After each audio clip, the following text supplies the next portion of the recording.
পুরুষতন্ত্রের ধারাবাহিকতাই কিন্তু বহন করেছেন আমাদের ওই দুই নেত্রী।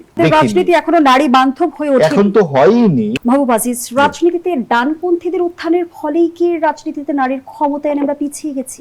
ধন্যবাদ, শুভেচ্ছা।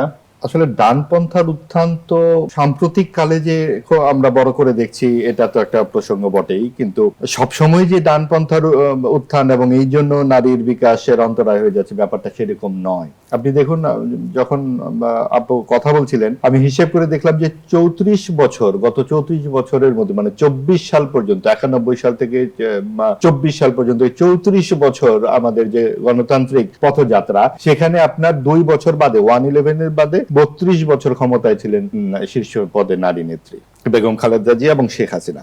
কিন্তু তারপরেও কেন এই পরিস্থিতি? আমাদের কেন কথা বলতে হচ্ছে যে 5% আসনেও কোন রাজনৈতিক দল তারা মনোনয়ন দিতে পারলো না? কারণ হচ্ছে পুরুষতন্ত্র যে একদম যেভাবে নিয়ন্ত্রণ করে রাজনীতিকে, সমাজকে, সেই পুরুষতন্ত্রের ধারাবাহিকতাই কিন্তু বহন করেছেন আমাদের ওই দুই নেত্রী। তারাই সেই কর্তৃত্ববাদ, প্রতিহিংসা, দুর্বৃত্তায়ন এবং সবচেয়ে বড় কথা হচ্ছে গণতন্ত্রহীনতা। রাজনীতিতে, সমাজে যে গণতন্ত্রহীনতা, যেই একটা ধারাবাহিক পরিক্রমা চলেছে আমাদের দেশে, তারই অনুঘটক ছিলেন আমাদের নেত্রীরাও। সেটা তারা কতখানি ইচ্ছা বা অনিচ্ছা সেটা পরের আলাপ। এবং শেখ হাসিনা শেষ পর্যন্ত যে স্বৈরাচারী ভূমিকা অবতীর্ণ হয়েছেন, যেভাবে মানুষকে গুলি করেছেন, সেটা তো আলাদা অধ্যায়। কিন্তু মূল যে রাজনীতিটাকে নিয়ন্ত্রণ করেছেন, সেটা কিন্তু পুরুষতন্ত্রের হয়ে তারা নিয়ন্ত্রণ করেছেন।